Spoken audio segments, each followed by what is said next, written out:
请大家为了度化入虚空般无边无际的众生发菩提心，并且如理如法的谛听。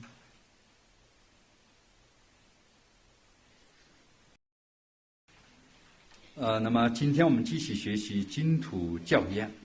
那么原文上这样说道：具有善缘、欢喜深深教义的人，能够认识到一切众生的业力、根基、缘分迥然有别，通过无量次第成就过为付出的心情也有大有小，诸法的能力不可思议，这是不可否认的，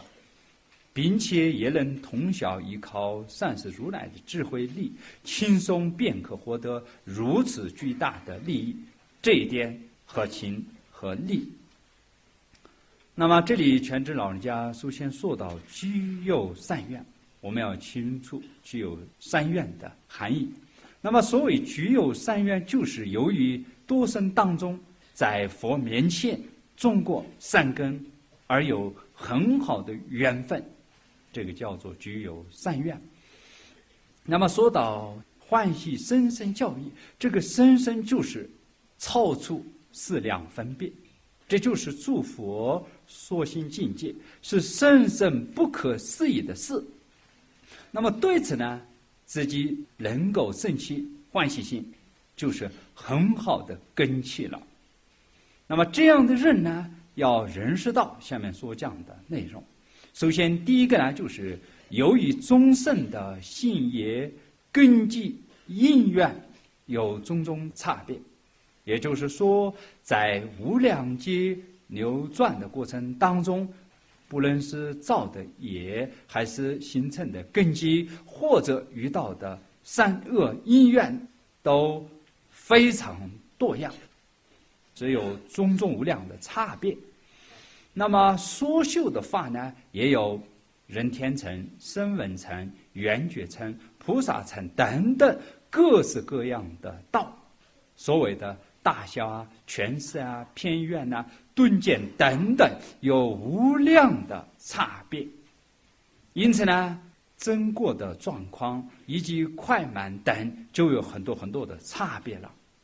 那么其中有些道要用很大的功力，要经过漫长世界渐渐升进，才最终成就；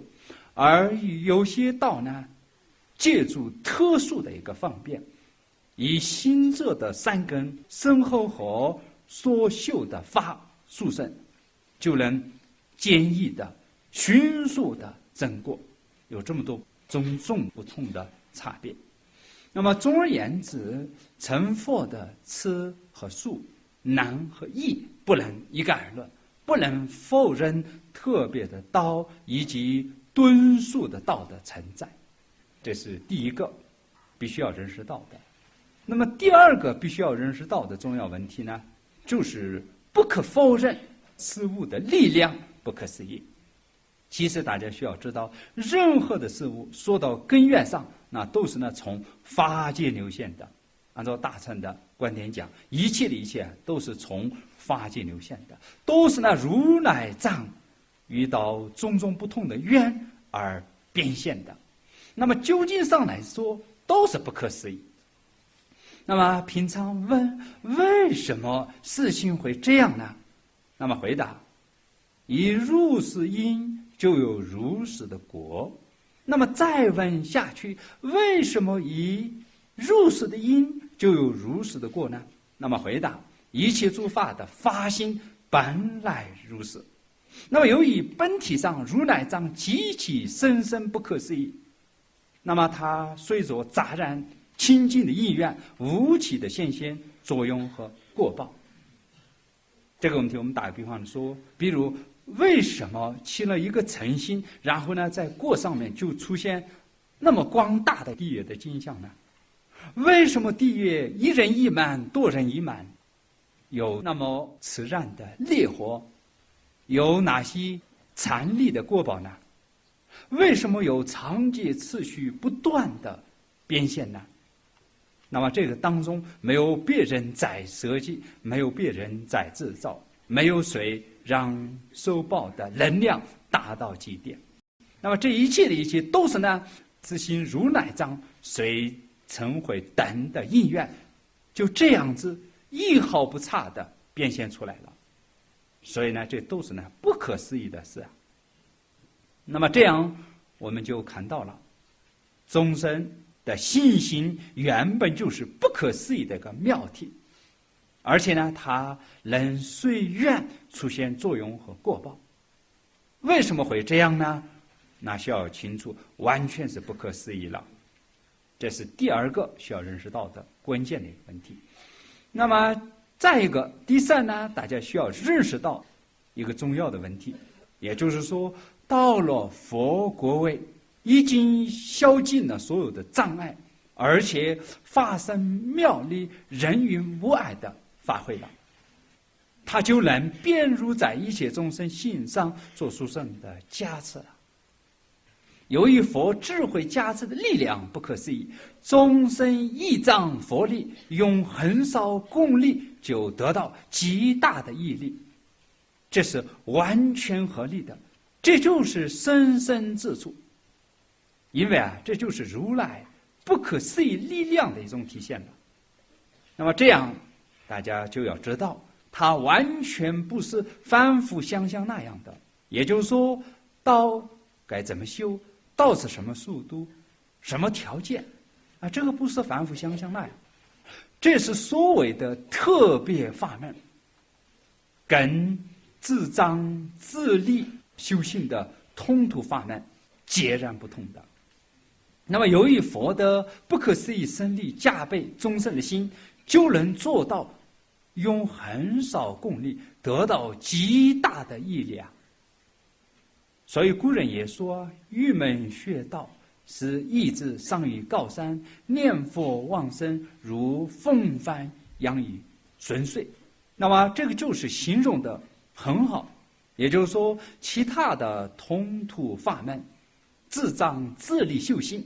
那么就像蚂蚁叫的力很弱，步伐极小，要一步一步登上高山，那么非常缓慢，而且呢非常困难。而这个念佛往生一仗佛力，就像坐船，借助船的力量，有扬帆顺水，那就非常快速，而且呢很轻松的。是这样来需要理解这里全智老人家讲的落点在哪儿，它的终点在哪儿，我们要认识到是什么样的一个深深的要义，认识以后自己的心里要启发增长这个信心灯要起到什么一个作用，需要这样的一段一段，终点在哪儿，一环一环扣下来，心里就产生一种非常坚固的深切性，这个非常重要。那么下面全智老人家又这样讲到，如极乐世界功德庄严经中说，阿难，能够了知业之艺术，先行业力不可思议，诸佛出有怀之三根圣边价值等亦不可思议，虽亦无法通晓，实为其边其量，否则佛之境界成了非不可思议。那么这一段的因缘是这样的，在这个无量寿经当中说到的，阿难问佛，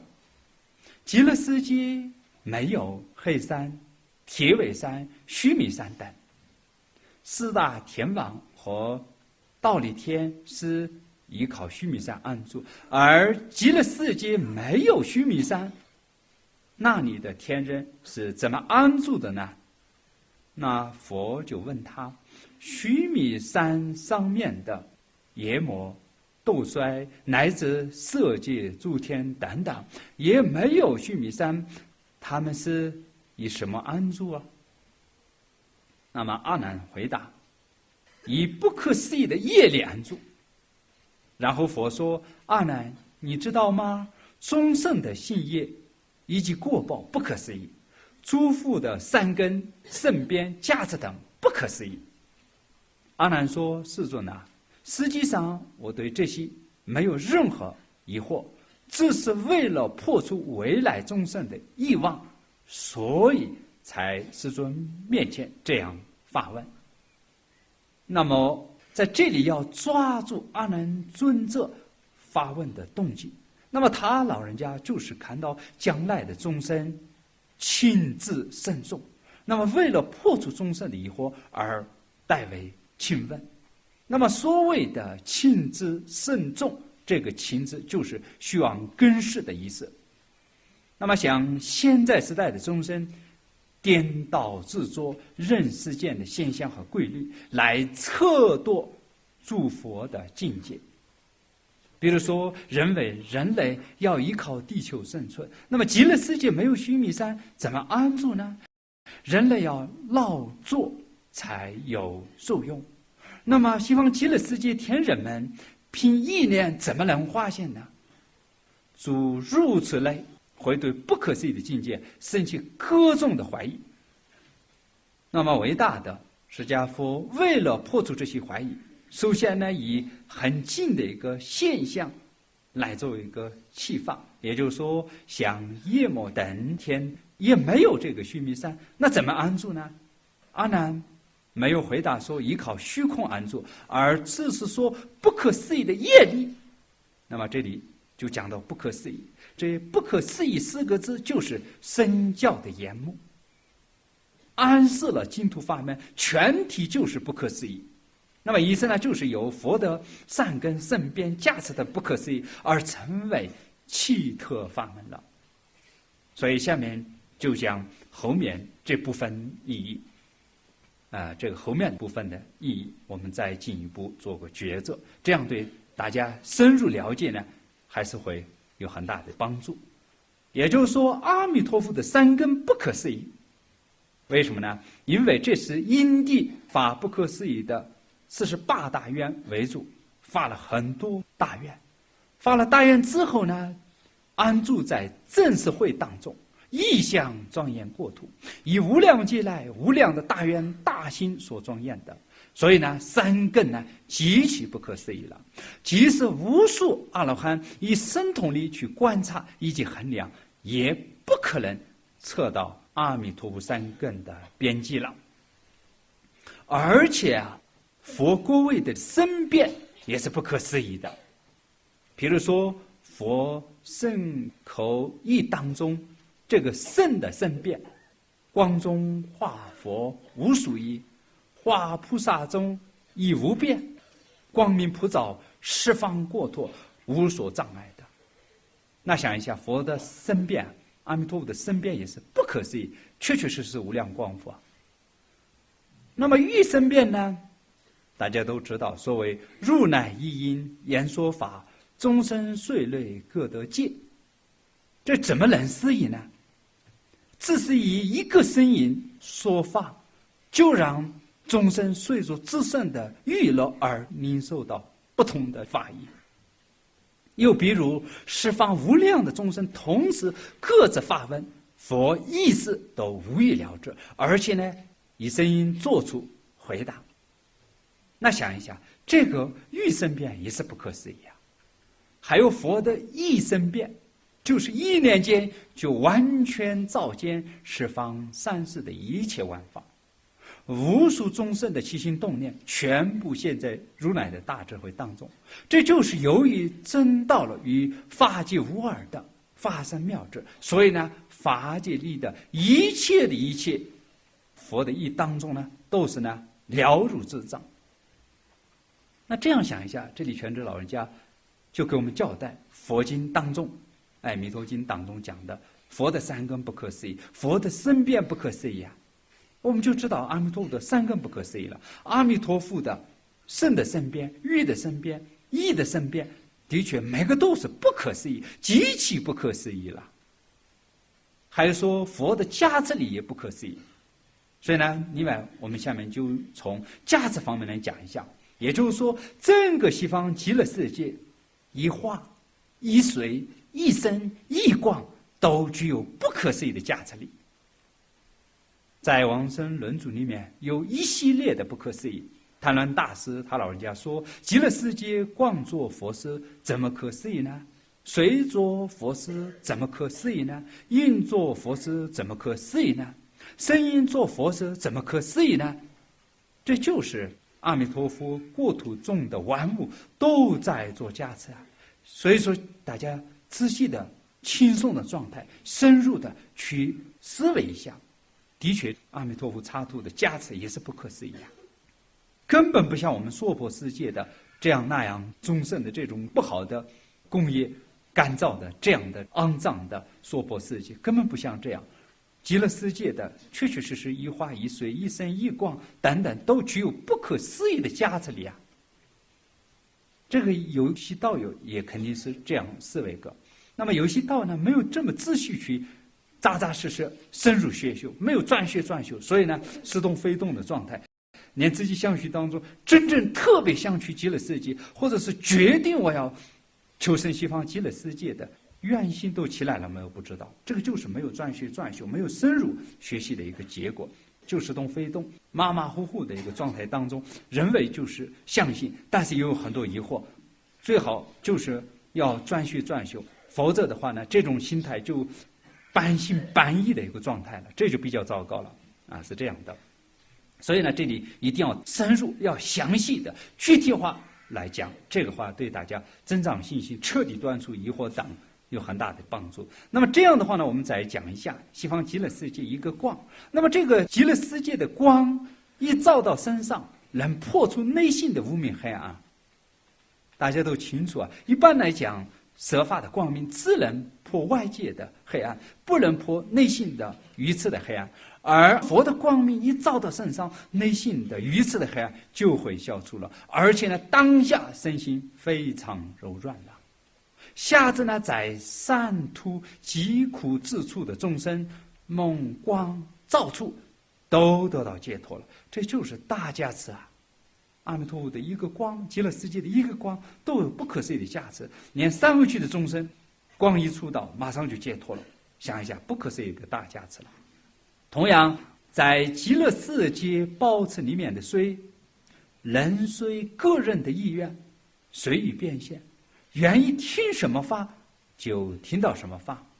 虽关注到圣上，能开生悦体，也就是说，开明内心的圣智慧，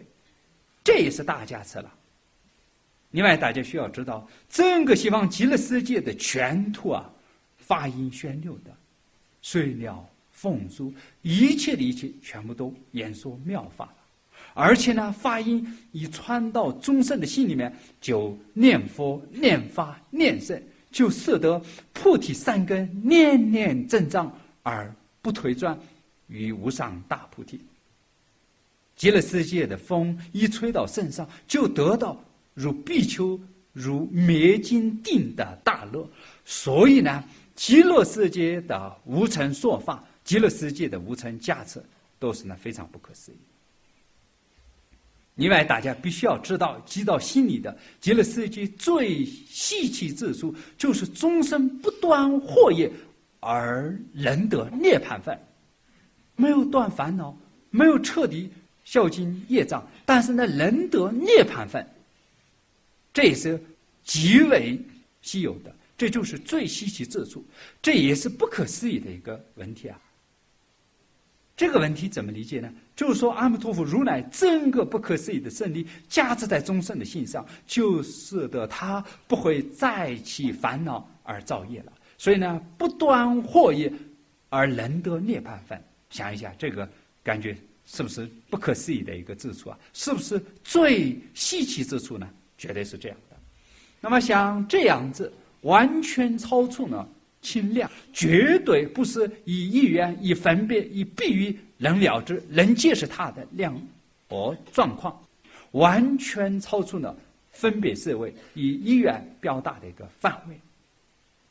比方来说，神通第一的无间念要测量佛的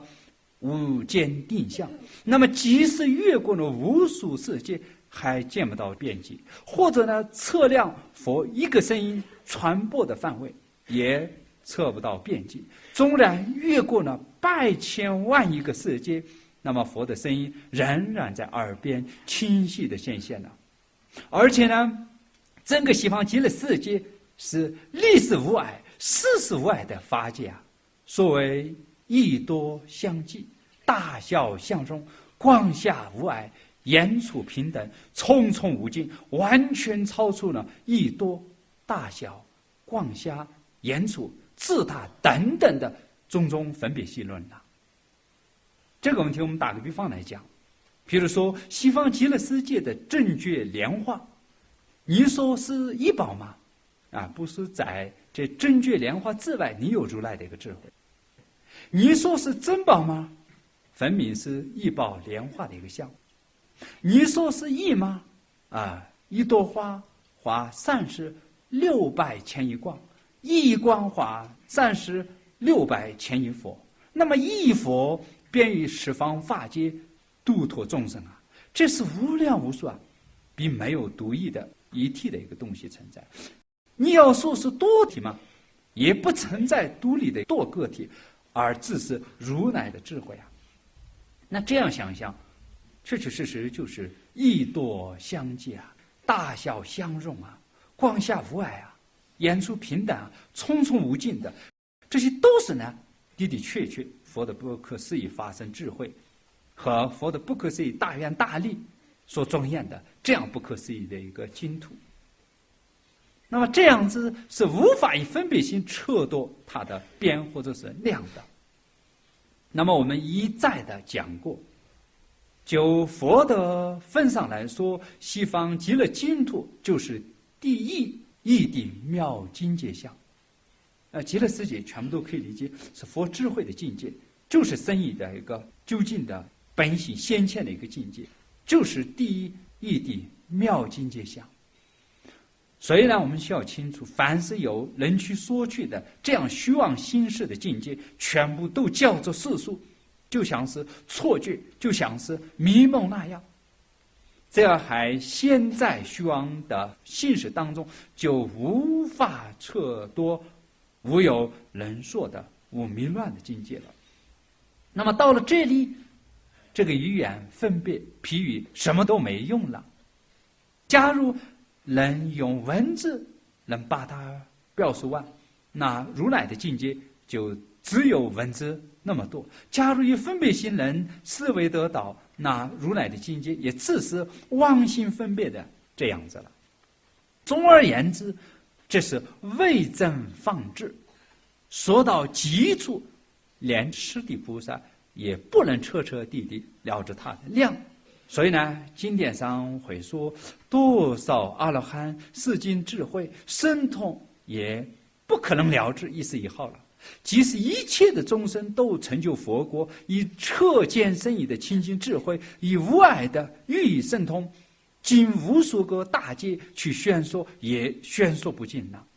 这就是无法测知其量的意思，那不可思议了。如果能够测知它的量，那佛的信经就不叫做深深不可思议了，就不叫做超清离见了，就成了分别心可测知的境界，那就没有所谓的极其奇特了。所以呢，我们一定要通过身教量来了知。比如西方极乐世界的诸尊阿弥陀佛的三根不可思议，他身口意的身变不可思议，他净土庄严的一切的万物的加持力也不可思议。这些呢，必须要如实的了解。这样的话，我们的信心呢会很深，信心会很大。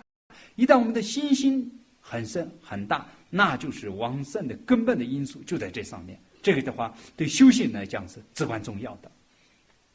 那么下面通过譬喻来再次做抉择，让我们彻彻底底信着这个，而且呢，所有的颠倒的怀疑一并消除，彻底消于法界，而且呢，非常深信佛不可思议的境界，让自己呢得到佛的殊胜的价值，让自己呢可以通过一心道一生成佛，然后呢就是人云的、长久的，没有任何分别，没有任何功用加心，可以普度法界众生，那就是不可思议的一个修行，不可思议修行而成就来普度众生的一个大事。所以呢，为了这个，不管是增免增长信心，还是为品上断除疑惑，非常重要。所以呢，全知老人家又用校正，又用例证，又用很多譬喻来做解释。这是不可思议的智慧，不可思议的大悲心，不可思议的三巧方便，帮助我们，让我们彻彻底底、清清楚楚、明明白白，产生一种坚固的定界，修这样不可思议的稀有的净土法门。让我们呢就不走无道势地，靠自力辛辛苦苦经过三大阿僧祇劫修行的，不走这个道，而让我们走个一心道，就可以得到释迦佛、阿弥陀佛啊等等一模一样的一生成道的一个修行。所以呢，这个呢，我想每个人啊学的话呢，学个10遍不算多，学个20遍也不一定说就数字很多。真正你精通了啊，全知老人家的金刚经一段一段、一换一换，然后呢，从校正啊、例证啊，或者是从譬喻啊，或者是他老人家讲修行的要点、培养心愿上面，你真正的通了的话呢，那就对你来讲这辈子最大的意义、最大的成就，就依靠这个学和修能够承办的。所以呢，这经的确，虽然我身体大家都清楚很差很差了。但是呢，一专注到这个佛法上的时候呢，确实心就是很轻松、很开心，非常非常大的欢喜心来看全知老人家的《金刚经》讲的，以及这个全知老人家给我们讲解这个佛所讲的无量寿经为主的深深的灌要。尤其是修行的时候呢，我们讲不到的，我们修不起来的，必须依靠大德的讲解。大德的修行的教导才能了解，才能修行的这些方面讲了很多很多殊胜的。所以呢，就是跟道友们学习这样全知老人家的法门呢，我也是非常开心，非常欢喜。而且呢，说实在啊，依靠全知的金刚经啊，这次学这个收获也比较大。这样的话呢，自己的目标啊，或者跟别人交流啊，或者呢，就是用佛法让众生呢最容易成功的。而且一成功呢，利益最大的也是三根铺背的方式效利众生的。哪怕超度一个亡者也好，哪怕超度一个旁生也好，或者就是哪怕自己的亲朋好友为主，需要得到利益的话呢，从哪些地方下手呢？这次给我呢启发很大。所以呢，就是我现在讲，就是有可能快了点，但有可能就是给僧众和道友们这样回报的话呢，我想会大家价值会让他快速如愿成就。我就想讲一个无量寿经等等，有这样的想法。这也是这次考学全知的金刚经，就给我启发很大很大，可以说给我说收获很大很大。虽然我曾经学这些弥勒无量什么这个无不大论，但是没有那么大的收获，而且那个里面已经钻进去了。按理来讲，佛法智慧是能提得起来，能放得下，能进得去，能出得来的，这种智慧是佛法的智慧。但以前学无不大论，这脑子好像进到无不大论文字里去了，始终都没出来。但是现在就是学这些的时候呢，就不一样，能进得去，能出得来，而且呢，能自利利他方面能想得到很多，就是希望得到很大的成就啊。或者呢，一旦这种成功的话呢，是大成功，而且是所有一切的一切圆满成功的一种修法。所以呢，不但是自己的信心加深了，自己的智慧也提高了一点。所以呢，就是这样讲呢，不是说什么大话，也不是说什么做广告，但是呢，尽量僧众的加持下呢，就把全知金刚经的内容呢，让大家一方面呢要深入，一方面呢要非常恭敬心，一种殷重心来学习。这样的话呢，对你们也跟我一样会有收获。而且呢，我们就是要护持这样的直接让众生送到成佛的最有希望、最方便的这种法门呢，让很多很多的众生呢，不是说生者，就是凡夫众生可以度化，让他成佛的，而且顺顺利利的，非常有希望的，一成功就是大成功，就成佛了。这样的话呢，这涉及到护持这样的净土经教的法门和以这种法门来利益很多众生。乃至于三恶趣的众生，通过我们这样的发愿回向或者是共修的力量，让他们也脱离三界六道，而且直接可以到西方净土去的。的确是这样的，尤其是下面会讲到临终的时候，他耳边念这些阿弥陀佛的圣号等等的话呢，对他也就非常有大的利益。而且哪怕罪业再重的，连地狱的香都已经显现的时候，旁边提醒好，或者他当下自己一念佛，那就是地狱的香就一没了，不转生地狱，直接往生西方极乐世界的。那么想一想，地狱的香都已经显现了，如果这个众生没有念佛，没有这个往生西方净土的话呢，那一旦一堕落后呢，前界完全不可思议的劫数当中，在地狱感受痛苦的。那这种众生，地狱的香都显现的，一念佛往生了，往生以后生生世世一刹那痛苦都没有，那是不可思议的一种这个弥陀愿力，他的智慧价值。尤其是这个所有的修行呢，都在阿弥陀佛圣号当中，那加持力不可思议。所以呢，现在呢，说实在，这个人生短暂呢，千辛万苦成就一个解脱道当中的，比如说资粮道或者说间道等等，都靠自己这辈子没有希望的。但是呢，不必要那么吃苦，不必要那么就是给自己天天这样那样的压力来，这个情绪上面出很多问题，不必要这样。只要有心愿的话呢，轻轻松松的，非常容易成功的，就可以说这一辈子离开人间以后，这个人就往生的话呢，必定就是成佛的一个路，必定会成佛的一个人了。所以想一下，真是众生有时候没有很深的智慧，不是特别相信这些很深不可思议境界的佛的加持力，否则相信的话，何必要这么一个外道一样天天吃苦，然后身心上这样就一种压迫感来，这个让心里产生一个情绪而烦恼苦恼呢？让这么大开心的一种这个法门来成就，这样多好呢？所以没有智慧的人，有可能这个方面还不一定特别有信心，但是有智慧有心性的人就知道，佛法也不是说天天外道一样吃个表面上的苦就能解决问题，不是这样的。要有个巧觉，要有个智慧，要有个心性。如果这些聚在一起的话，那非常非常困难的事情呢，通过一个口诀，这个一相信一修 OK 了，成功了，是这样。口诀以外就是没有什么多的，就佛菩萨传下来的这样的深刻的教义所以佛法就是一个巧诀的一个法门所以呢，很多人都是靠一种分别心自力量修道的话呢，这个前界完结都困难，何况是这辈子短暂的人生当中依靠自己能够成就呢？这个估计自己都知道80%-90%都没有希望的自己不是依靠自力能今生成就的，不是这个了自己都很清楚了。所以呢，要学这个金刚经，从意义上，然后从教言上，然后佛经的内容给我们解释的，甚至呢，通过很多就是比喻来描述这些的时候呢，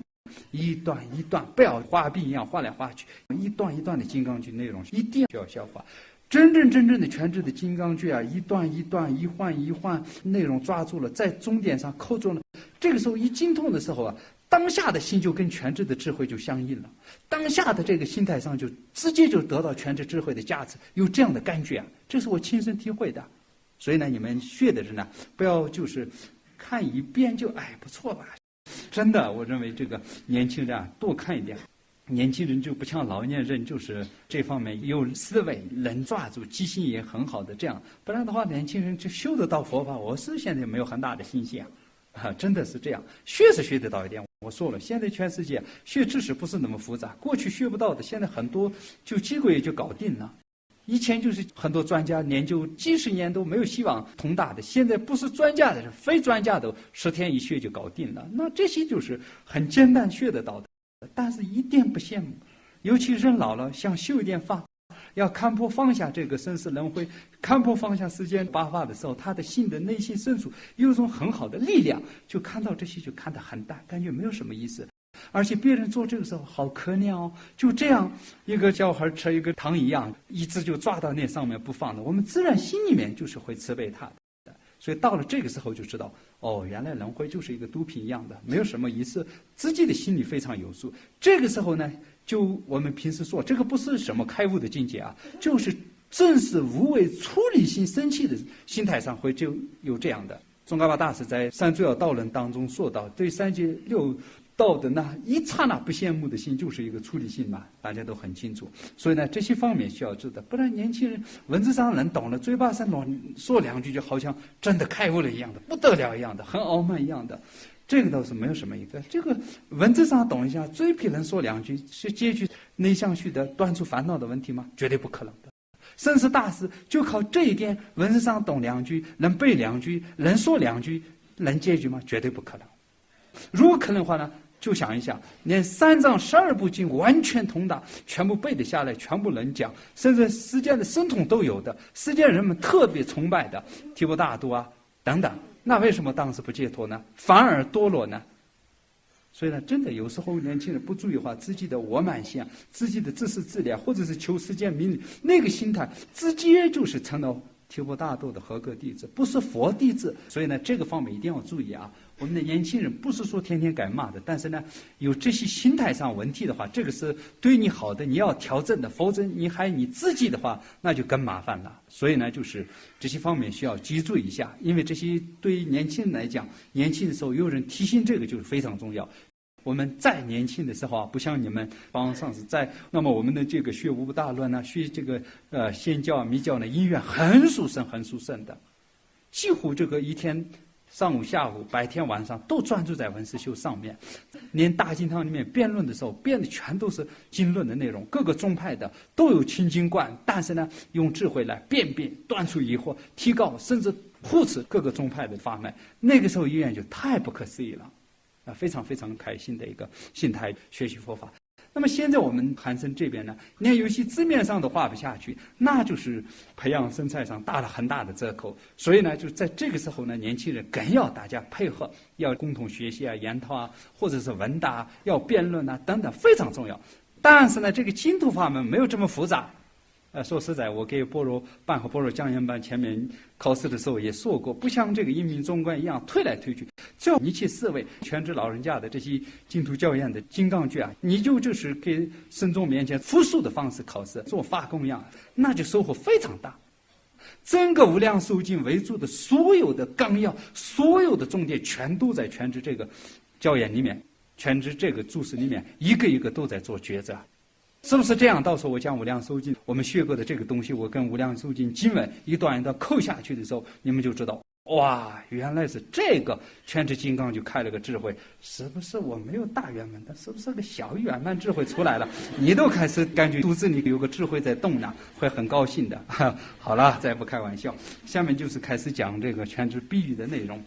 那么原文上这样说道，譬如品见密咒成就本尊时，仅仅依靠本尊默定便可获得神通，这是密咒的威力。修行者不需要先修禅定等成就神通之因，假使以前已成就，那么密咒又有什么深深特殊的能力呢？同样，对于经序中所说的仅以成就之物的能力，先见诸佛菩萨的圣相其获得其价值或问法，便先见真谛等这些道理，万万不可生邪见。凡承认自己是佛教徒的人，都不应对往生极乐世界的道理产生怀疑，这些与上述的道理完全相同。那么怎么去了解这件事呢？要通过一些能接受、能相信的超出常情之事、顿超之事，然后类推到净土往生成就的现象上面，再抓住了一个要点，那就是净土的境界全体不可思议了。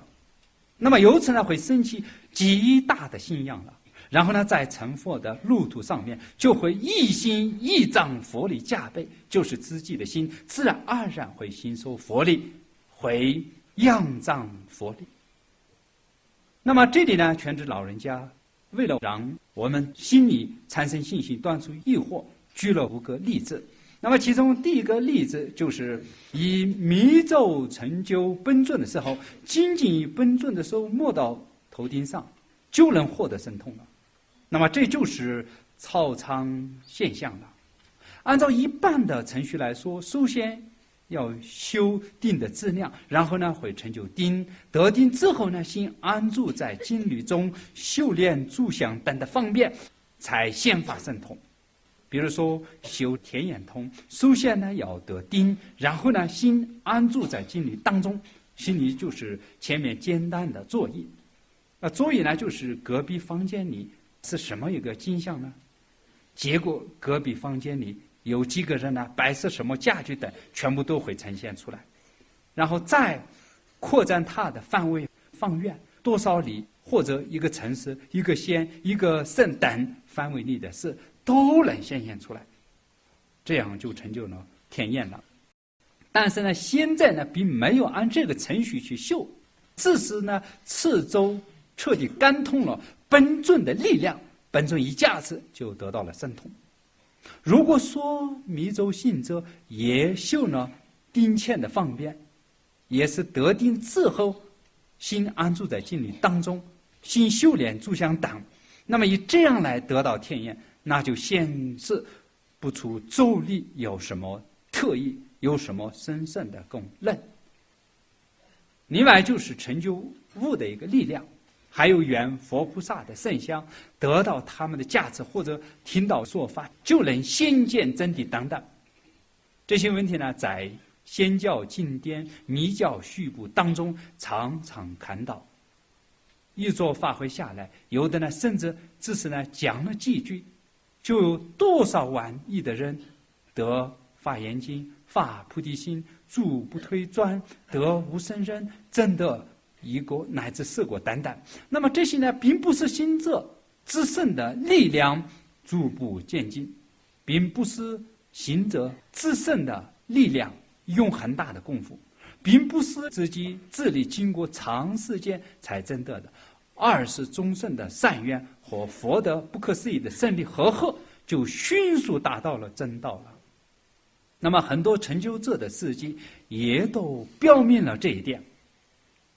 比如说六宋时代印度高僧丘那巴托洛，他呢来到汉地弘扬华严经，当时呢他不通汉语，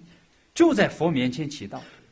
到了这个晚上，梦见一个人一手提剑，一手拿人头，走到他的身边，把他的这个头呢砍下，换上新的一个头，一醒来就通晓汉语了。另外大家都清楚，永明禅师修这个法华禅，在梦中呢见观音甘露灌口，一醒过来大发辩才了。那么像这些得到语言成就以及大发辩才，并不是有通畅的一个程序修出来的，而是呢有佛力加倍，顿时就得到了的。那么对于这些现象，作为佛弟子要有深刻的深解性。为什么呢？因为佛法本身的深度远远超出世间，尤其是大乘深圣的法更是不可思议了。如果不能信受不可思议的事，那就无法入门了。所以呢，要信受深验量的教导，儒教修行，才能打开佛法的密藏。那么以上的关键就是通过类比来认识到净土法门是由佛的圣力加倍，在众生的心上使他迅速显发极为广大的殊胜功德，以这个简易的方便就迅速成就高深的真德了。那么譬如以本尊默定而迅速成就神通，这不是通畅的一个程序啊。常规的程序就是首先修因再得果，而这是呢直接以佛力加持在心上，就迅速成就了。要像这样认识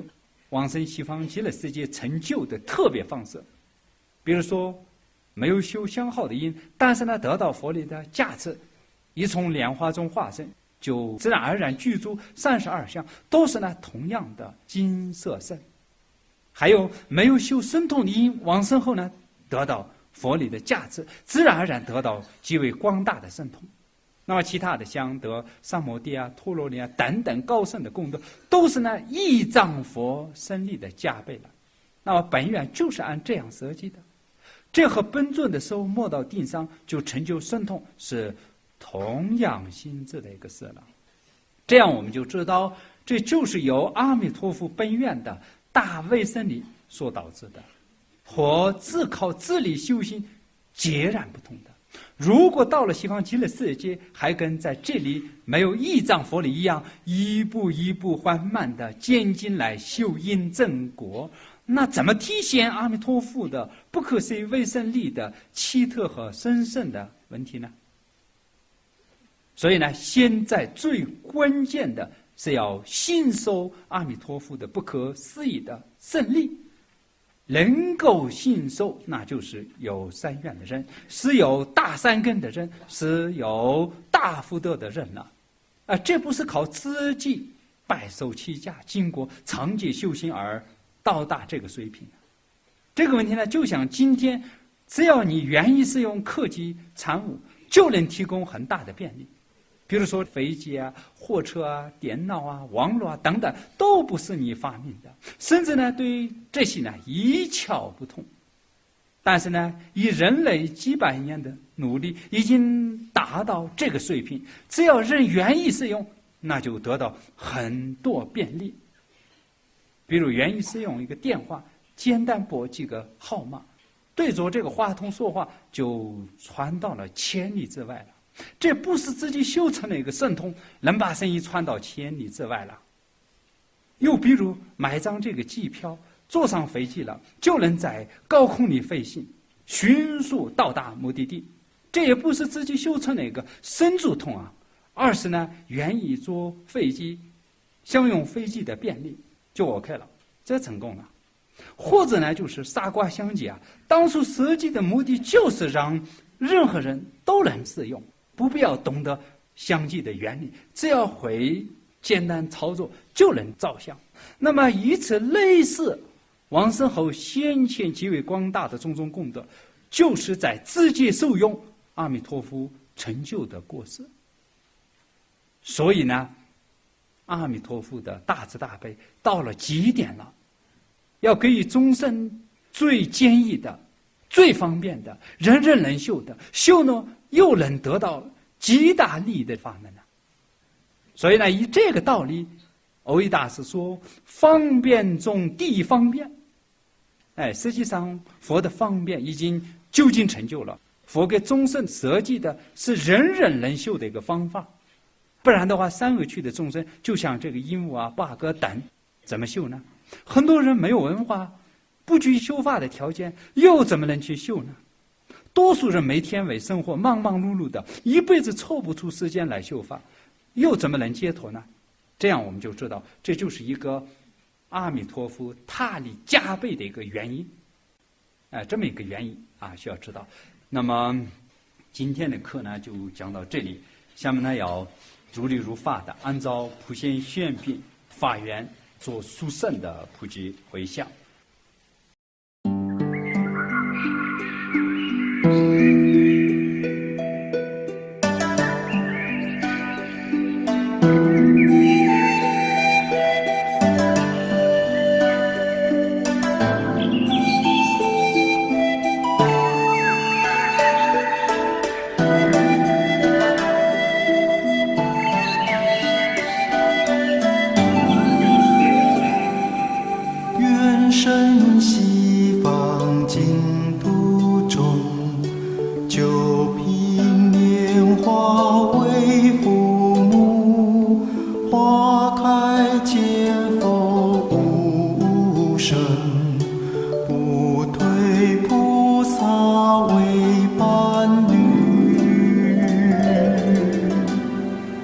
愿生西方。